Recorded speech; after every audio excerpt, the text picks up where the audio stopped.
dream again. We are the emissaries from the void.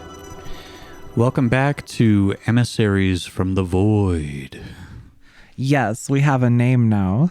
Now the Fae have power over us. As always, I'm Ari, and this is... Tristan. And welcome to our podcast. Welcome to my living room. Should we do pronouns?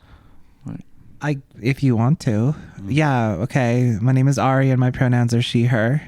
My name is Tristan, and my pronouns are they, them, he, him, or really any. That's right. You're a little greedy bitch with the pronouns. Yep. All of them. Give them all. They're like, you know, we just turn around one day and you've just got the pronoun infinity gauntlet. Just like... Anyway, here on Emissaries of the Void, as you may have gotten a sample from last week, Emissaries from the Void. Yes, Emissaries from the Void. We have sample a film that is unusual or odd or very obscure. Typically stuff that's like kind of harder to digest or pick apart.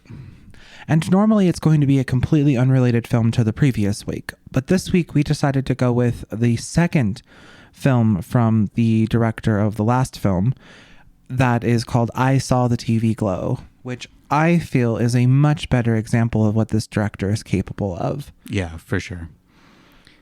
Okay, so Tristan. Yes. What was this movie about? Okay, this is I feel like this question is going to get harder every episode. Yeah, always. Basically, we've got two main characters who start out in high school and they bond over a TV series called The Pink Opaque, which is... It's kind of like an ode to like 90s low budget, young adult shows, but obviously it's much more extreme than that. Yeah, it's like in the general area of like a little bit of Power Rangers, a little bit of Goosebumps, or Are You Afraid of the Dark, or what was it, Erie, Illinois? I don't know what that is. Okay. TV series about two teenage girls who have a sort of spirit bond that allows them to communicate on the psychic plane, and they like fight a monster of the week sent by Mr. Melancholy, who like is the man in the moon. Yep. And without too much spoilers, that's basically the premise. Is it's two kids, one named Owen and one named Maddie, who just bond over this film, and then anything else is spoilers. So yeah, kind of. But it spans a significant portion of their lives, and they split apart, they come back together, and the rest is really hard to explain. Yep. So before we get any further, just to kind of go into a little bit of detail, as I kind of went into last week, but we're going to, just repeat. The director of this film is Jane Schoenbrunn. There we go. Never gets easier. Nope, never gets easier. I'm gonna butcher every director's last name. God forbid they're a foreign director. I need help. Anyway, Martin Scorsese. Anyway, so basically, as stated before, they are a non-binary director. If at all I accidentally used she, her pronouns, it's because when I originally had watched this film, the Wikipedia was not accurate. So, it's very difficult to know when someone's pronouns are, but unless they tell you, which is why we told you at the beginning of this podcast what ours are. But effectively, they are a trans femme non-binary director who clearly has a lot of trauma with step parents, because that has come up three times now. It's twice in this movie and once in the last. It's a very interesting theme, and we'll get into that later. But this is their second film, and it's apparently the second in some kind of what did they call it? The second in their screen trilogy, which starts off with We're All Going to the World's Fair, this movie, I Saw the TV Glow, and then a upcoming novel called Public Access Afterworld. So it's potentially that like all three of these things are going to be connected, at least thematically, if not Interesting. actually. Like, you know, it might be a redemption for all we're all going to the World's Fair. Can't wait for Mr. Glass to show up. Yeah, exactly. You know, everyone's got to do a trilogy these days. I think it's more of like the Cornetto trilogy, where it's like a spiritual trilogy. It's not actually connected. Yeah. But that novel might actually, you know, this is not a book podcast. Don't run away. But I'm definitely going to read that book when it comes out. Ew, you read? I know. Oh my God. I'm a reader. So now that we've gotten all of that context out of the way, Yeah. let's get into the meat of this. Where do you want to start? Is there any part of this discussion that we can have before we get to the spoilers? I don't think so. I don't think you can have a meaningful conversation about this film without spoiling it. So, dear viewer, if you have not already seen this film and somehow found this podcast, welcome. I'm impressed. Pause it. Go watch it. It's on Max. For, you know, if you have a Max subscription, you can watch it. You can rent it on a couple of platforms. Watch it and come back. And then, as always, avoid the trailers. Trailers for these movies are always so wrong. The trailer for this movie, again, this is 2 for 2 with this director, that they just make it sound like it's going to be this edgy horror movie, and it's not. Yeah, I mean, I think especially with this director, because they're kind of working, if not outside of genre, then really bending or blending genre with these. Definitely on the peripheral of a couple of genres with this. Yeah. And lumping it into horror does not do either of them justice. It's true, although it's like horror, fantasy, and sci-fi. They're not like they're like super categories, because you can put a lot of stuff in all three of those. It is horror, though. It is queer and trans horror embodied in like a perfect example of what it is like for people with that kind of trauma. But it is not done justice by the trailer at all. I believe it. I didn't see it. I always watch the trailer so I can cringe, because I hate myself. I'm a masochist. Yeah. Okay, so if we're getting into spoilers, we can say there are definitely supernatural elements here. And essentially what comes out over the course of the film is that the Pink Opaque TV show that they grew up with may well indeed be their reality. Yes. And the main villain, Mr. Melancholy, at the end of their season 5, puts the main characters into a trance, a sort of mind prison, and buries them alive. And after cutting their hearts out. Of course. And what it was previously presented to us as reality is their mind prison. Yes, the Midnight Realm. Which is a pretty badass premise.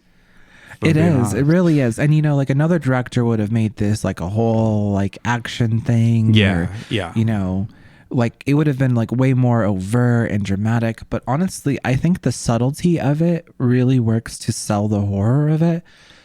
Like, because so at the climax, I would call it the climax, when watching the final episode, we actually get to watch what is on the screen depicted. And I feel like this is the point where it's very unambiguous that the characters are Tara and Isabel from Pink Opaque, because the snow globe that Mr. Melancholy shows is the starting scene of the movie. Right. So definitely one of those things. But also just like the fact that I think we forgot to say that Tara and Isabel were the main characters. Oh, yes. And if I use them interchangeably, it's because I believe wholeheartedly that Owen and Maddie are not who they are, and that they are. Yeah. So it might get a little bit confusing, but Tara is Maddie and Isabel is Owen. That's like the roles that they're embodying. But anyway, the point is that like he Mr. Melancholy calls it a perfect prison, because you won't remember anything. You won't even remember that you're dying. Yeah. And it like all of their like, so, but rather than being able to take away their memories, it seems like he locks them away and makes them feel like they're a fantasy by putting them into the Pink Opaque. And by watching the Pink Opaque, their own subconscious minds are trying to latch onto the truth. Yeah. Yeah, another interesting, not a twist, but I don't know, a little detail was that later on in the movie, when the main character revisits the pink opaque, it's different. After being given a new TV. Yeah, so it's quick. It's like blink and you miss it. But the two people in the Midnight Realm who are like constantly popping up are clearly those two demons. So there's these. Let's back up. Yeah. But point is the two those two that deliver the TV are the two that keep showing up over and over again, and so it's almost like Mr. Melancholy gives this TV to like help seal the illusion more. That is something I did not catch. Mm-hmm. Because after watching the final episode, the TV that was being used to watch it gets destroyed, and it's almost like, and it's the same TV that Maddie/Tara had in her basement. So, and then hers gets destroyed when stuff happens as well. So it's like those are like their links to reality, and the longer they stay in the Midnight Realm, the more those links are severed. Okay, I feel like we should back up and like do a full synopsis, because this is kind of good.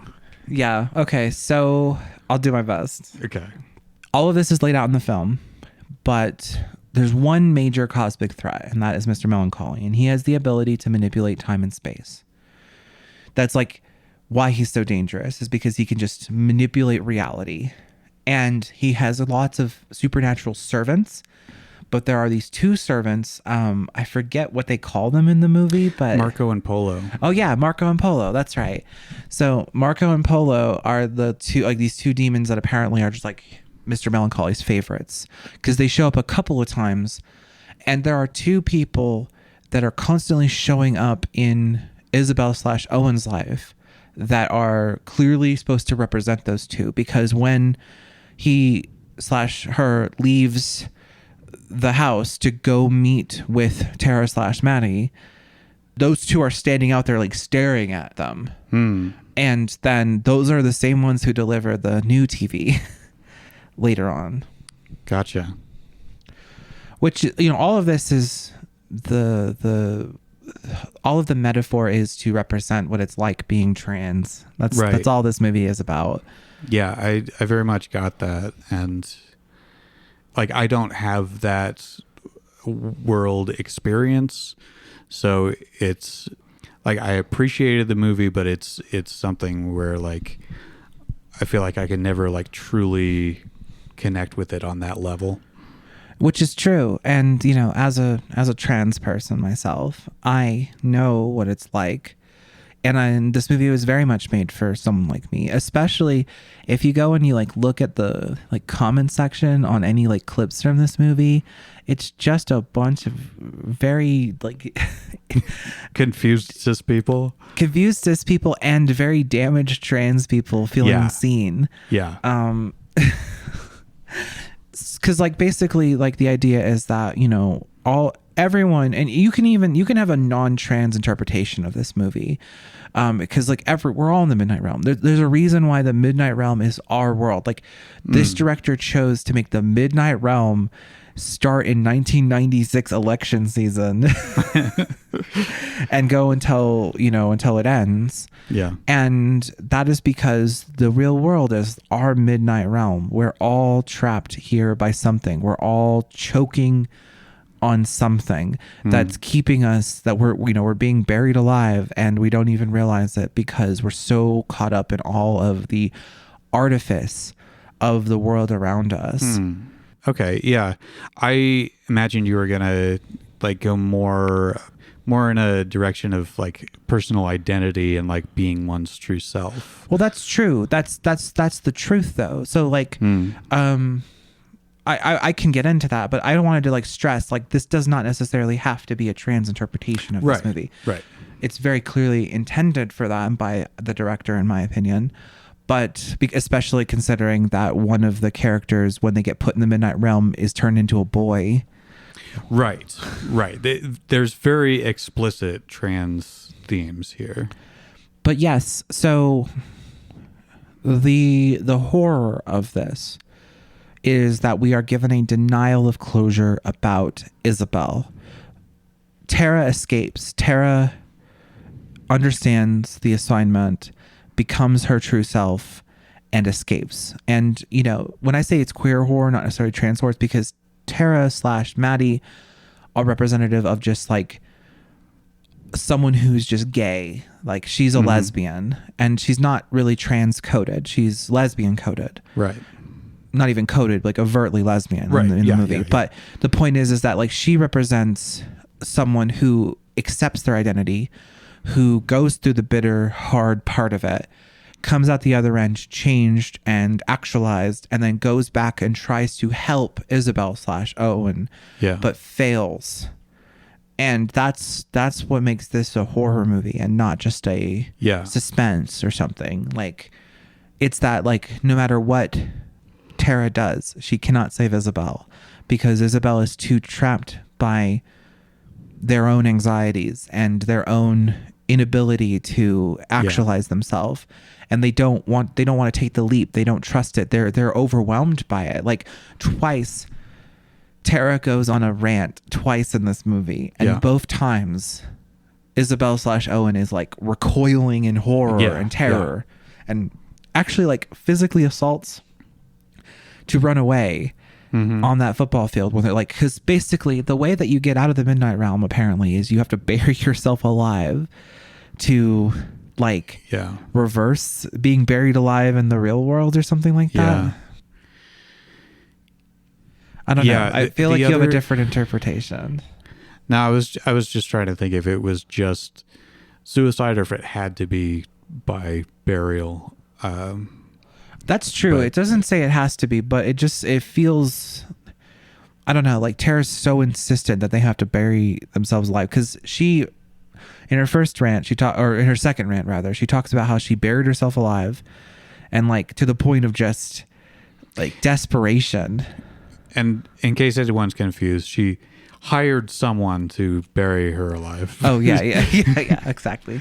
She hired someone to bury her alive, and in the process she describes like, you know, begging and pleading and trying to escape, but then being forced to confront the hopelessness, and only then was she able to then find her footing and get back to reality, to her, the true reality, which is the Pinko Peg. Yeah. And you know, that's the truth. Like, it's I don't know who it like is this attributed to, but there's like a thing about like hitting rock bottom and how like you don't really become who you're going to be until you hit rock bottom. Right. And then at rock bottom, that is when who you really are reveals itself, and that is when you can then build up from there. And you know, everyone's going to hit it eventually. It's just like a thing that happens. You have all of this artifice built up over the years of your childhood, your teenage years, learning how to fit into society, and eventually you hit rock bottom.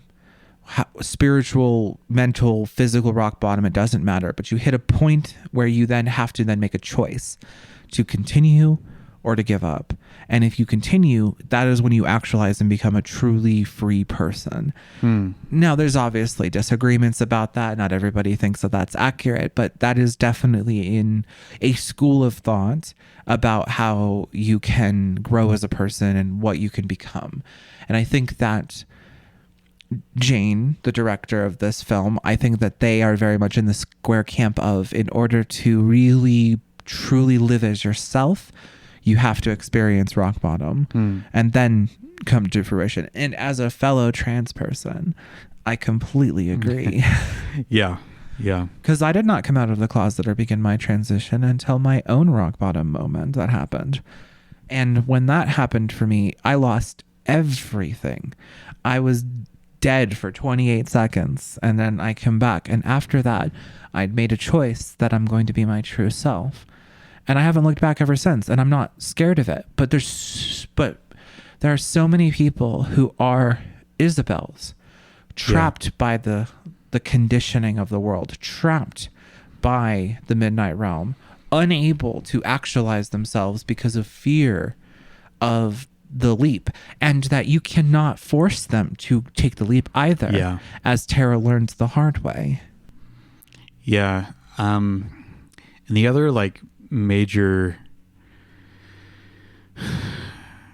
like component to the prison is that like time flows differently, such that years in the midnight realm are basically seconds in the pink opaque, where these characters are suffocating. So Maddie talks about like her experience before she decided to bury herself alive, where she was just experiencing time slipping by faster and faster. And then we see that very dramatically with Owen, where, you know, at the end of the movie, they're like struggling to breathe. Literally. Yeah. Yeah. Like every single step feels strained and painful. Yeah. And also the time skips get further each time. So Yeah. our first time skip's 2 years. Right. Then our next time skip is 8 years. Mm-hmm. And then our final time skip is 20 years. Yeah. And all throughout these, because and the movie speeds up. So it spends almost half of the movie is spent basically between the start and the first 2 year time skip. Yeah. And then only about a little sliver of it is spent when Tara / Maddie comes back. You know, and then we get that after the 8 year time skip, basically, and we get that, and then after that 20 year time skip just comes and goes, like it's so fast. Yeah. And throughout the whole time, you keep seeing signs in the background, and I think it's Tara trying to still reach Isabel, but knowing that they can't take the overt approach. So in the mythos of the movie, they're using the psychic plane to do this, but in the metaphor, they're just trying to, on the periphery, show like it's okay. You know, it's not too. It's not too late, or there's still time. That's what it is. There's still time. Yeah. There's still time gets written. I think it's twice. I think I see it. There's once very overtly, and I think there's once in the arcade in the background. And then the arcade basically says you're dying. Yeah. Yeah. All of these things are to say, like, you know, maybe we have an unreliable narrator putting on the show for us. Maybe we're seeing that, but I think it all ties into the fact that, you know, people who are like Isabel, I feel like I'm dead naming her to call her Owen, but I know it's complicated, but like people like Isabel who are trapped in the Midnight Realm, who can't leave, who can't take that leap. All you can do is just keep trying to show it's okay, it's safe, it's okay. Yeah. But, you know, then you have Mr. Melancholy waiting for you to do that, because it's not safe. It's a risk to be yourself.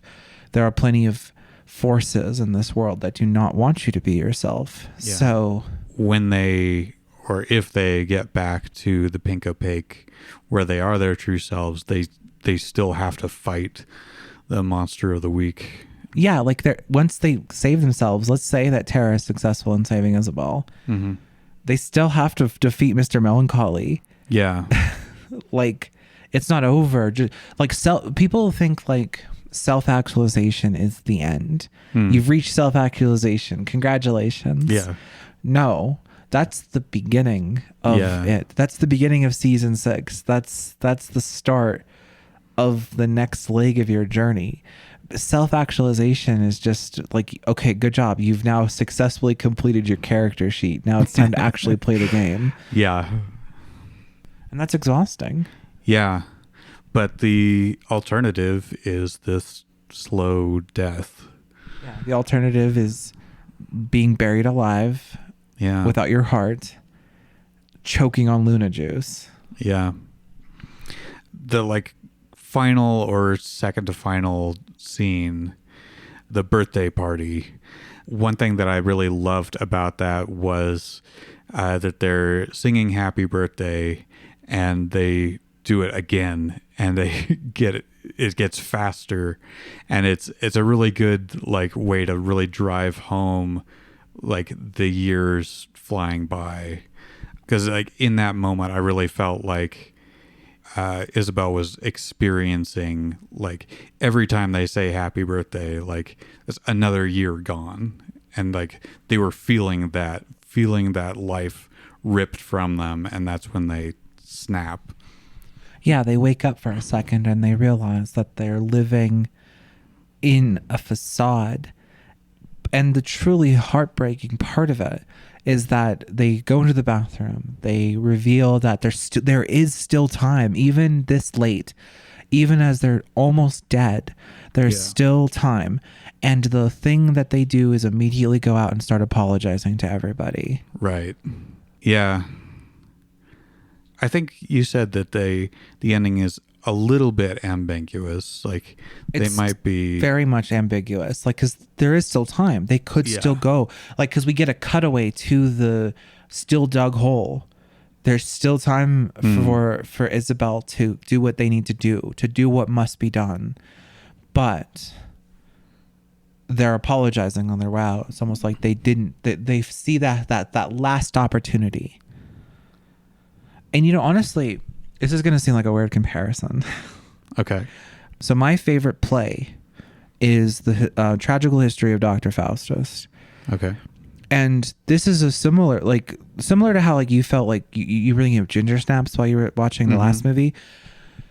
Dr. Faustus is about the same idea of there's still time. There's still time. There's still time. There is no longer time. There's a scene at the end of Dr. Faustus. Well, it's like what transitions to what I would call the end, where throughout the entire play, Dr. Faustus has had a good angel and a bad angel wrestling back and forth over his soul. And the language of playwright indicates to us that this is stuff that he can't hear. But then suddenly the play decides that the good angel is actually a character that's been there the whole time, and they leave Dr. Faustus to his fate. They like basically there's an old man who shows up and offers him salvation one more time. One more time, you have a chance. Just rebuke your deal with the devil and join me, and it'll be fine. You grace is infinite. You can take grace now. You can take forgiveness now. And he's about to do it, and then he decides to reject that, rebuke that. And the good angel has a soliloquy about how he could have, if he had only just taken the leap, he would have been saved. Yeah. But now she has to leave. And when she leaves, then suddenly the jaws of hell, all of the demon characters come out. And it's like shown like now it's too late. And that's what I think of when I see there's still time, there's still time, there's still time. At the end, and wisely so, the director cuts it off, because if they had given us either answer, I feel like it would be less impactful as a horror movie. Yeah, for sure. But now this is that. So whereas Dr. Faustus then continues on and he's dragged off to hell and all that kind of stuff, this movie cuts off. This is their final chance. And we're left on the lines of them apologizing to make us feel like they're not going to do it. And we feel that. Yeah. But they could. Right. It's almost like looks like they're walking out of the fun zone, which is the place they're working. It looks like they're walking out of it. So they could be walking to go do what needs to be done, but we don't know. Yeah. And that's what really gets to you, is that for every Tara, there is an Isabel. For every person who's able to just do what needs to be done once they figure it out, there's another who might not make it. Yeah. Yeah, I was just talking with somebody else, and I don't remember the context, about how like ambiguity is essential to horror, and that probably dead is scarier than definitely dead. That's a good point. Yeah. How do you think that applies to this film?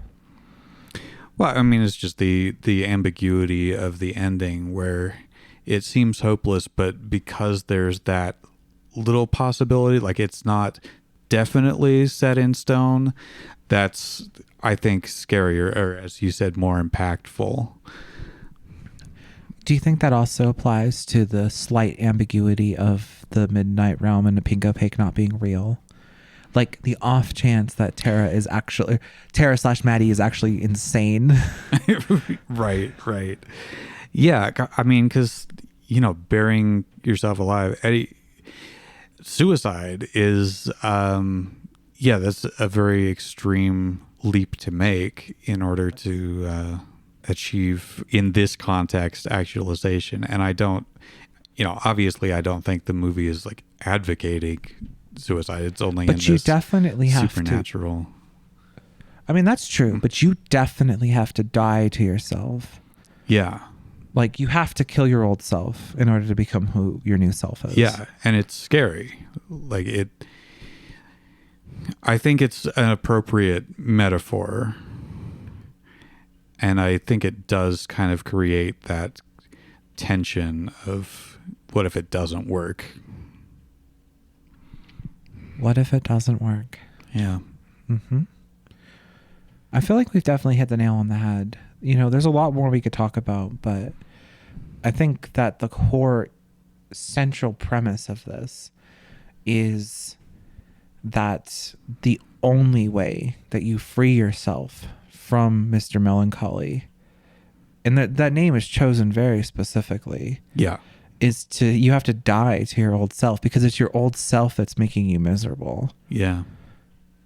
I don't know. I think that that's definitely a hard pill to swallow. It's certainly definitely a unpopular opinion. Most people want the answer to be that they can have everything they currently have and then be happy. But oftentimes we make our own misery.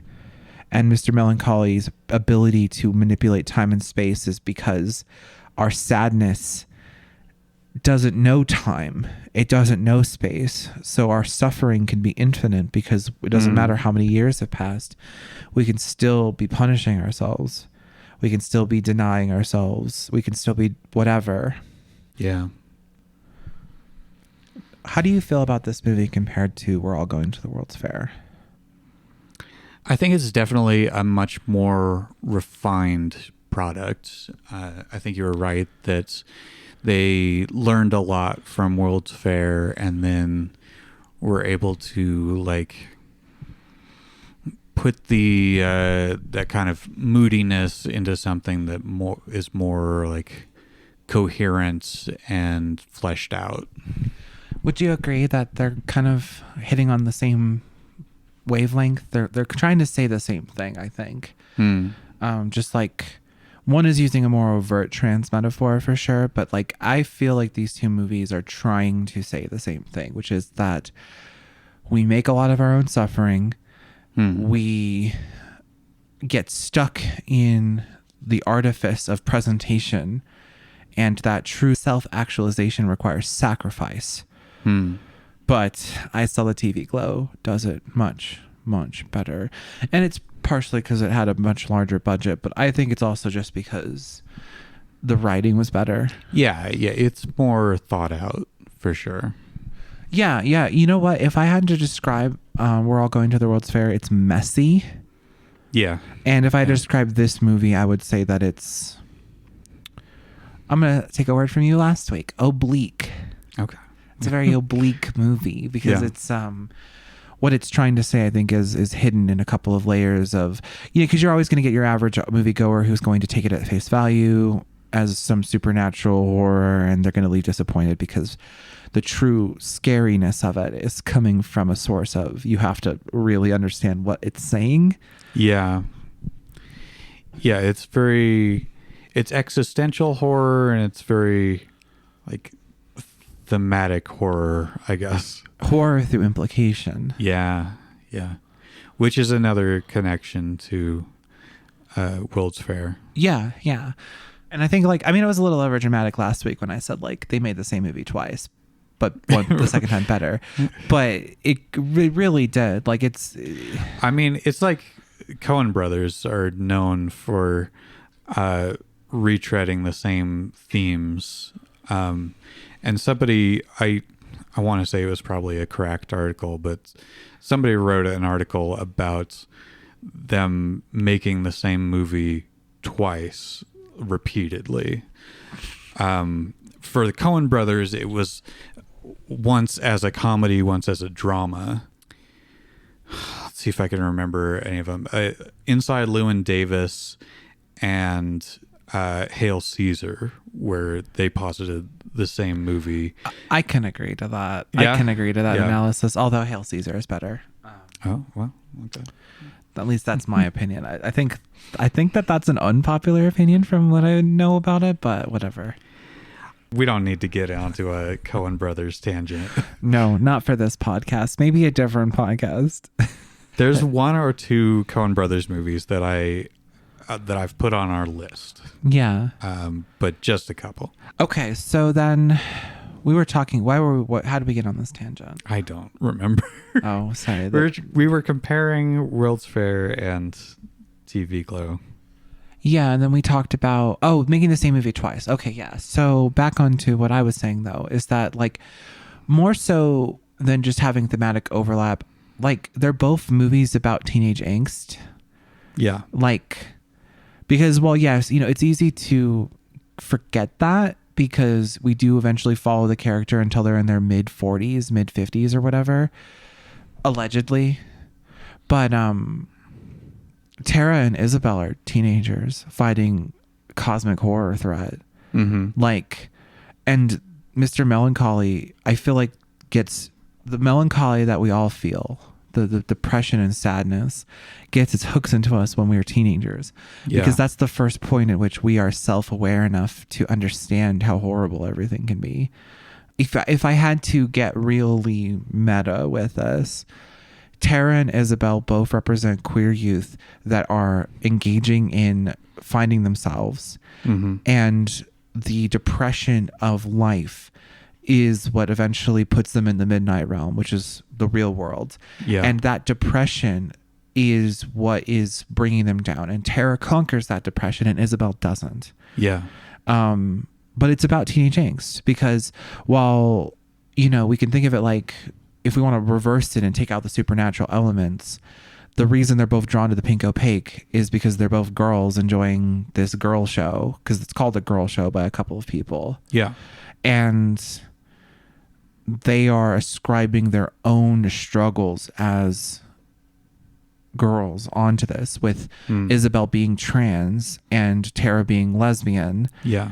And that we are seeing, so the midnight realm we see is not necessarily the fake world, but it's just merely a presentation of the physical realities when we cut away to the pink opaque parts, actualizing them as how they want to be seen. So Maddie / Tara wants to be this badass, strong woman who can fight demons, and Owen / Isabel just wants to be a soft, pretty girl. Yeah.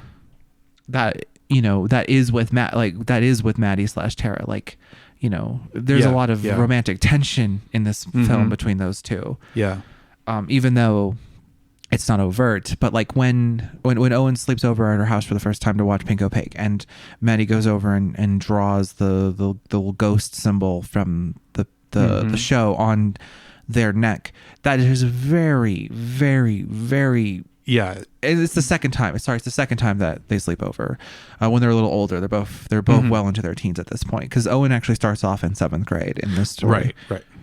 But regardless, that is very romantically charged. Yeah. And it's like, it's like a lesbian wondering why they like this boy, and it's because this boy is actually a trans girl. Exactly. Which is a real thing. Yeah. I don't know, like, my experience when I was in high school before I transitioned, there were lesbians who were like, I don't know what it is about you, but like you're weird, and I feel like I feel an attraction to you, and I don't understand why. Never worked out. But the truth is the reason it wasn't working out is because I wasn't my true self. And now that I'm my true self, Right. I don't have that experience because I'm pansexual already, so. Well, sure. But for someone who isn't, it's. Yeah. You can imagine how, imagine if you were gay and you only liked masculine people. And then randomly you found some girl and you were like, why am I attracted to you? And then 10 years later, they come out as trans mask. Yeah. And you're like, oh, that's why. Yeah. That's why. Yeah. Gender is complicated and fascinating. But there's something primordial to it that even before we transition, people can sense it in us. Yeah. It's wild. Anyway, that all it has to say is that, you know, on a super like high level meta level, this is the story of two teenagers finding themselves, one of which who does it really well and one of which who does not. And you can even say that we are seeing them later in their life, and Tara gives up trying to convince Isabel to be herself and moves on and does whatever with their life. And we are now following someone who's falling apart because they've spent their whole life pretending to be someone they're not. Yeah. It's another blink and you miss it. When they're getting the new TV, they lean down, they're like, I've even got a family of my own now, and they're everything to me. We never see that family. Yeah, no. Because it doesn't matter. Because, you know, how many gay men have gotten married to women, had families, and just denied themselves their true identity? How many gay women have done the same thing? How many trans people have done that? You know, Christ, there was a whole reality TV series about gay men sticking with their hetero marriage because they're Mormon, I think. Right. Yeah. Exactly. It's a thing. Crazy thing, right? But the Midnight Realm, the real world, demands that we become someone we are not. Like, it's also like really telling that like Tara and Isabel are played by different actors when they are in the Midnight Realm. They're literally forced to be different people by and you know, if you wanted even to again take out the supernatural elements, they both have really abusive households. Yes. Like, Owen is so scared to ask their own father for a sleepover, even though they're lying. But like, the point is, like, they're afraid to ask, that they ask their mother to ask for them. Also, like, Fred Durst plays his dad, which is crazy to me. Like, I did not recognize him until I saw the credits. Yeah. Like, he doesn't look like Fred Durst, does he? I never knew what he looked like to begin with. I'm so used to seeing him with a hat. Maybe that's what it is. It's like it's a Perry the Platypus situation. Like,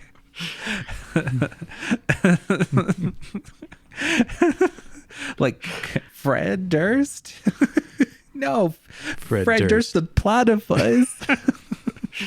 Yeah.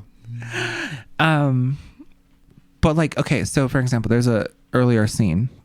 Owen's talking with his mother before she dies of cancer.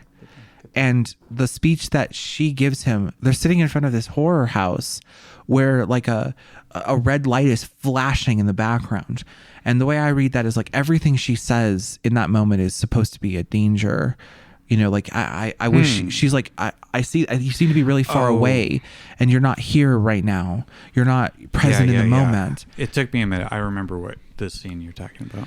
And if you remember that every single person in this Midnight Realm works for Mr. Melancholy, then everything is designed to keep these people in prison, which is meant that like even Owen's mother is working for Mr. Melancholy. Does her cancer and her dying designed to distract Owen from realizing that she's Isabel.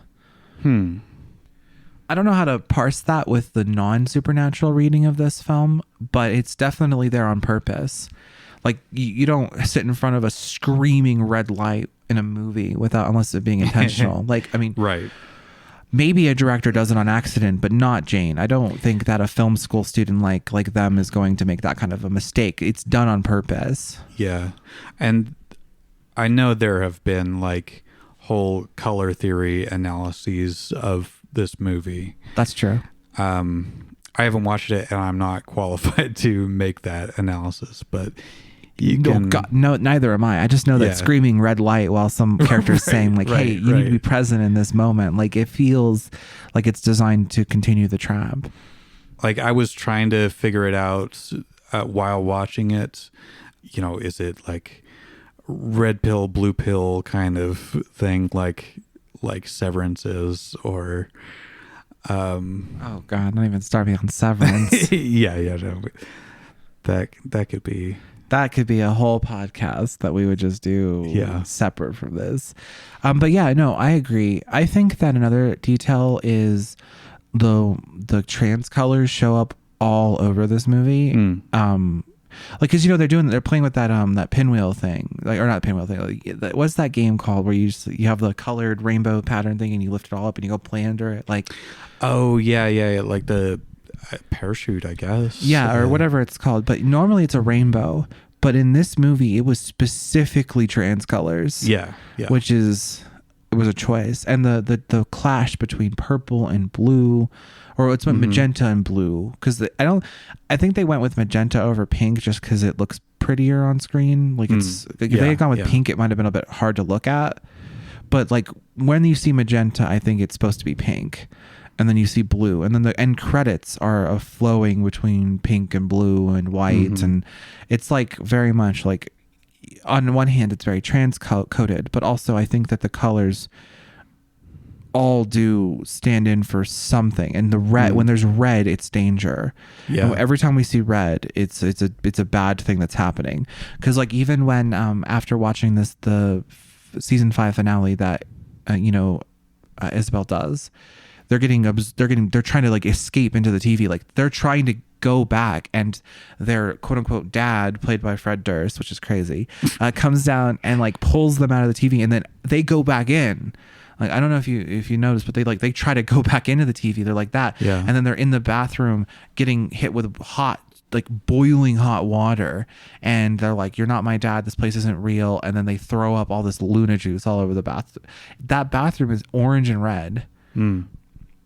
Yeah. And so I think like the dad represents a physical force holding them in the midnight realm, designed to stop them from doing exactly what they were about to do, which is escape out the TV.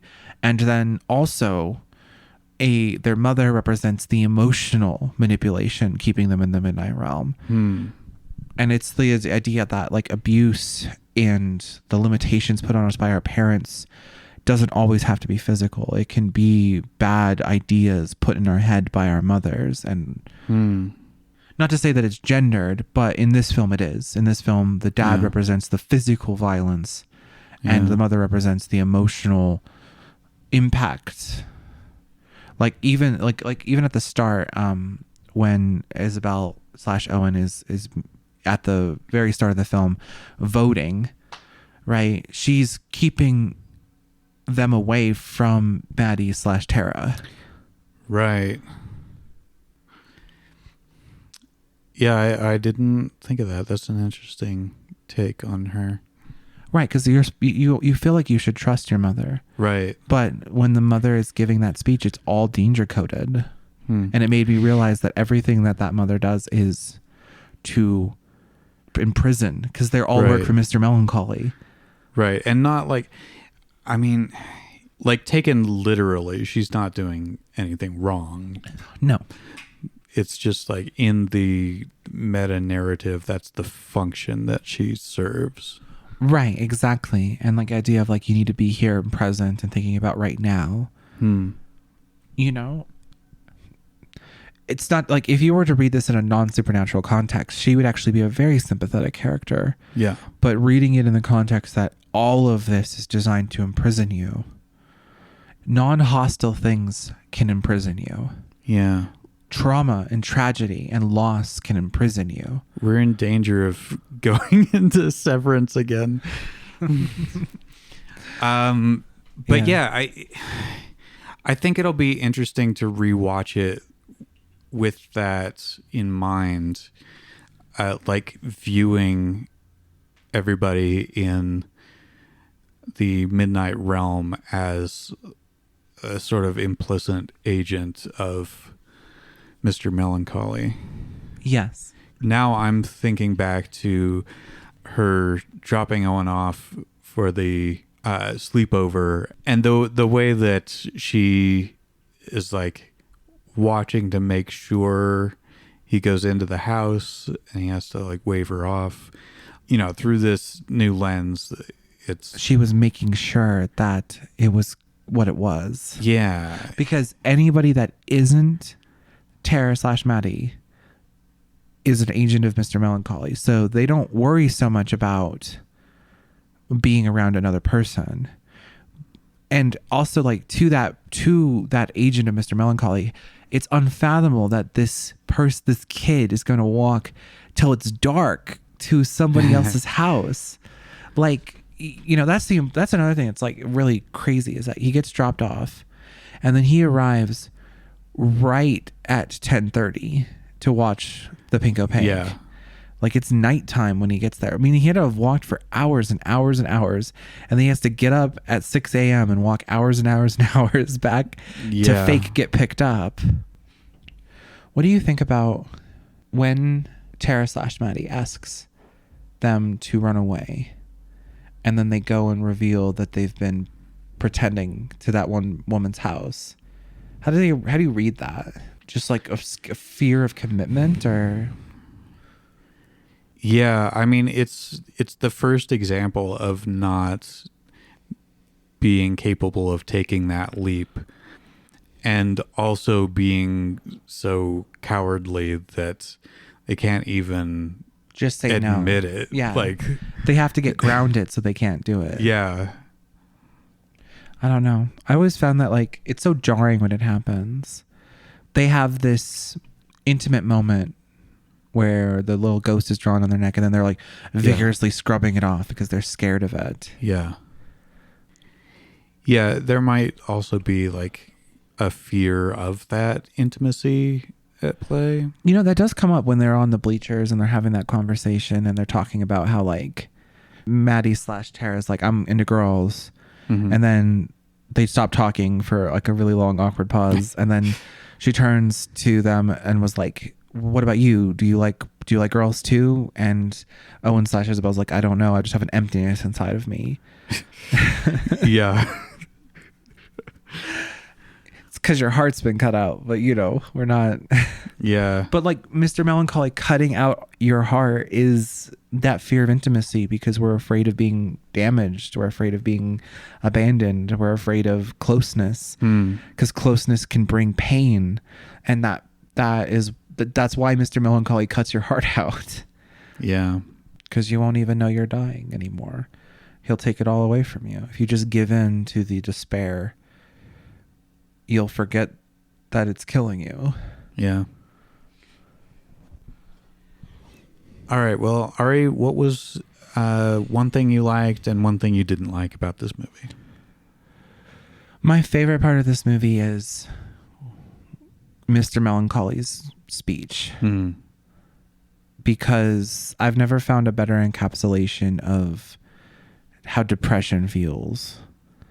Yeah. Than this mocking demon. Because like the way that he walks, the way that he talks, like a mixture between a really old voice and a really baby voice, just like and gender ambiguous voice, just like, you know, you're gonna love the Midnight Realm. It's such a beautiful prison. You'll forget everything. Like you'll forget everything. You'll even forget you're dying.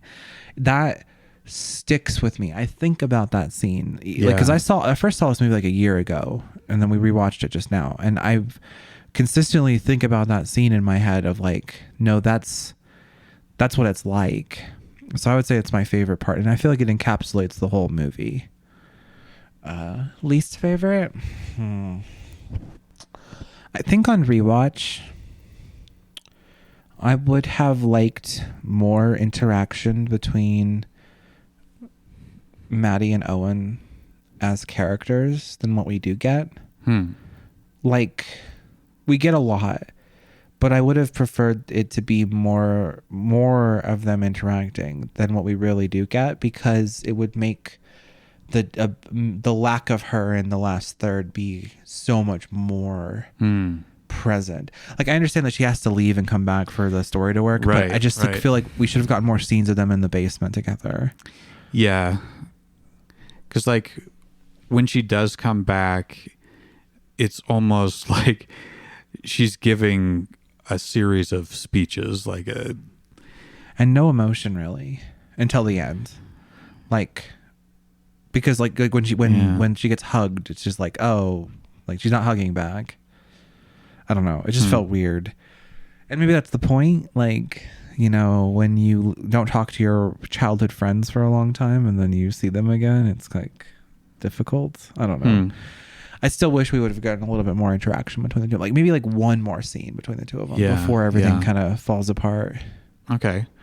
For me, I'm going to say both of the lead performances were highlight for me, especially Jack.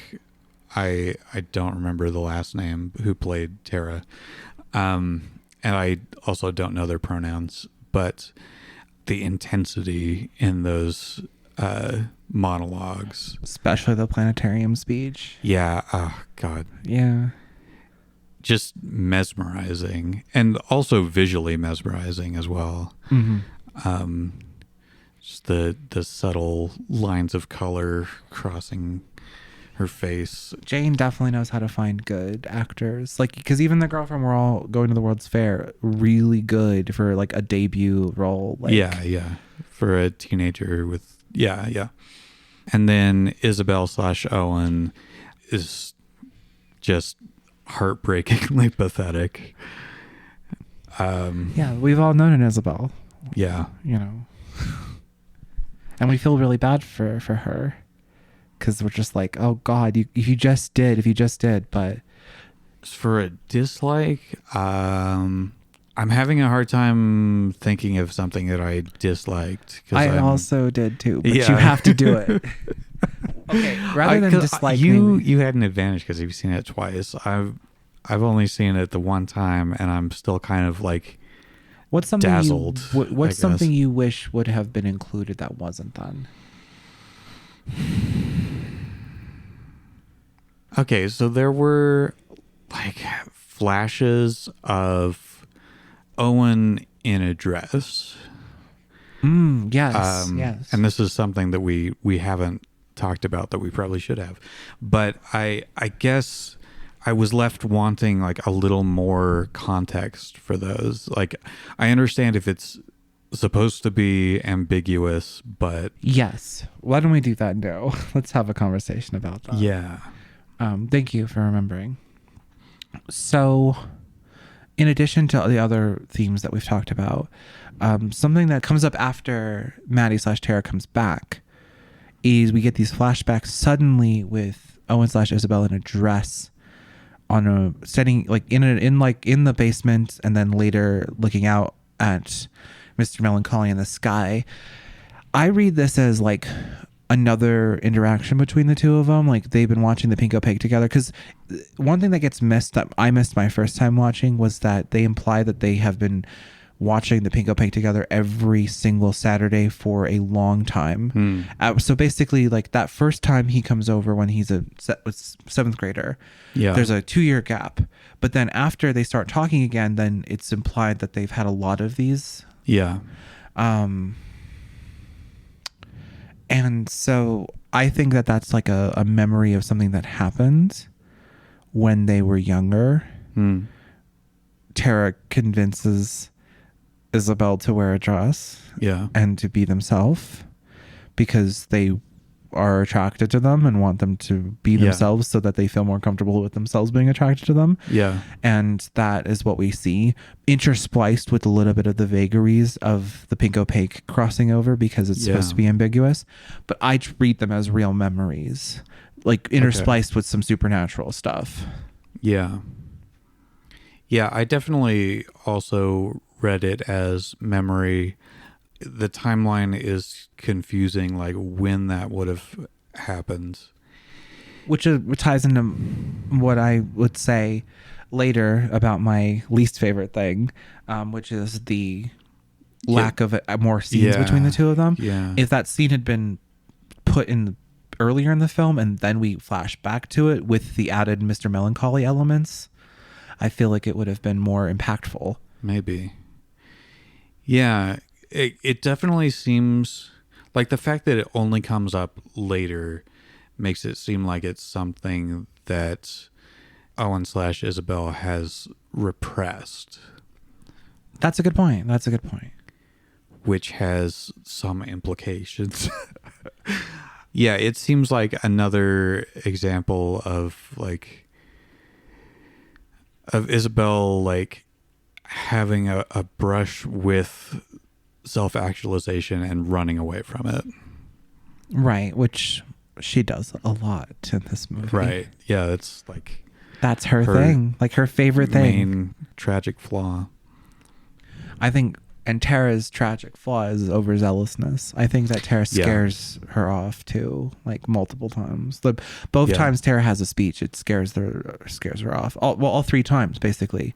Yeah. Tara scares her off because she's Too aggressive. way too aggressive. Yeah, and that you could even see that earlier, like drawing the ghost on Isabel's neck, and then Isabel like tries to scrub it off, and presumably the dress scene that we don't really see the conclusion to, but Yeah, honestly, it makes Tara feel like kind of a like not a really good person.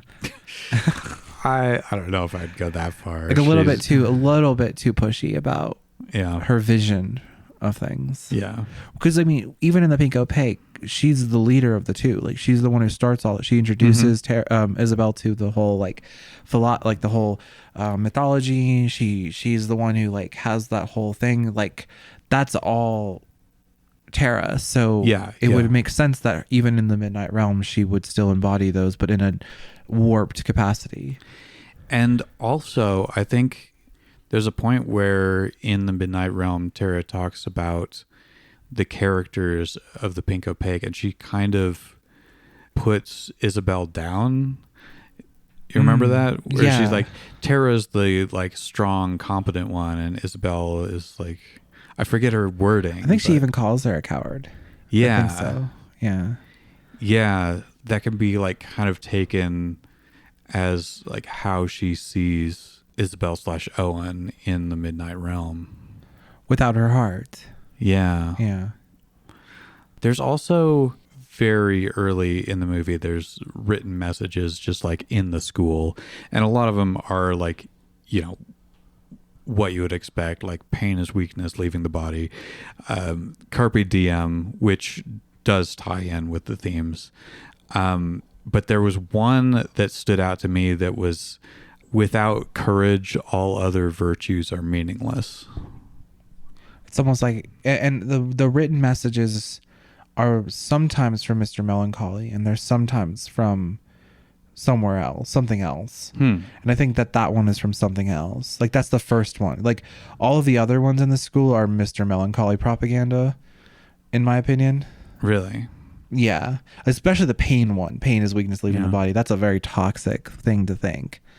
The color, I think the color says something about it, because the pain is weakness leaving the body, that one is red. On red. And then the other one is I don't remember what color it's on, but it's not red. And I think red is when Mr. Melancholy is overtly doing something. Huh. That's how I've interpreted it, at least. Interesting. Having watched the movie only twice, of course. Because the camera freezes on pain's weakness leaving the body, like for a solid, like it's swooping through the hallway, and then it stops and take a moment to like look at that, and then it continues following. I mean, it's not pointed directly at it, but it's definitely, well, it's definitely in frame. visible. It's definitely intended that we draw our focus to that. And then also the red room for the cameras, that's red. Yeah. And it's almost dark like room. maybe red's not Mr. Melancholy intervening, but it's definitely danger. Like watching these tapes is dangerous. Watching the show is dangerous because it's putting them at risk. I don't know, but like red is definitely a color that comes up a lot at very like specific moments. And the fact that we're keeping these tapes in the camera room, which is a red room, was a deliberate choice, because we could have hid the tapes anywhere in the high school, right? But we're putting them there. So the reddest a room could possibly be. Literally a room that can be no other color. See, now we're going to make a convoluted comparison between the red room in this movie and the red room in fucking Twin Peaks. Yeah. No, we're not going to do that. That would be what the cool kids call sophistry, comparing two unrelated things. I think that pretty much encapsulates everything we could talk about. And we got plenty of extra runtime out of that little extra part. So yeah. Okay. Conclusion. What?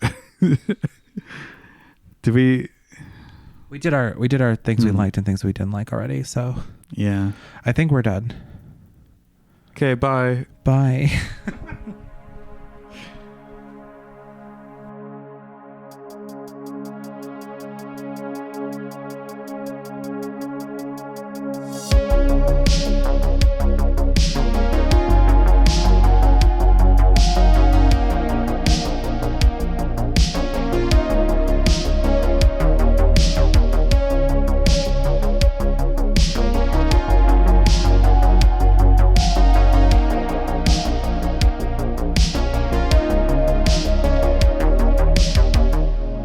This has been Emissaries from the Void with Ari Stell Hawthorne and myself, Tristan Bowersox. New episodes will be released every other week with short bonus content we're calling liminals in the off weeks. The intro music is Now I Hear Little Dreams by Captive Portal, and the outro music is Arcadia by White Bat Audio. You can find us on Blue Sky at Void Emissaries, and remember that's single M double S. You can find Ari as Obscurity on most platforms and me on Blue Sky and Letterboxd as TB McQueen. The latter is where you will find our watch list and suggest movies you'd like to hear us dissect. You can also email us at emissariesfromthevoid@outlook.com to give feedback, alternate takes on the movies we've discussed, questions, suggestions, etc. Emissaries from the Void is a Void Opal podcast produced by TB McQueen Creative. For something completely different, listen to my other podcast, Fan Fiction Theater.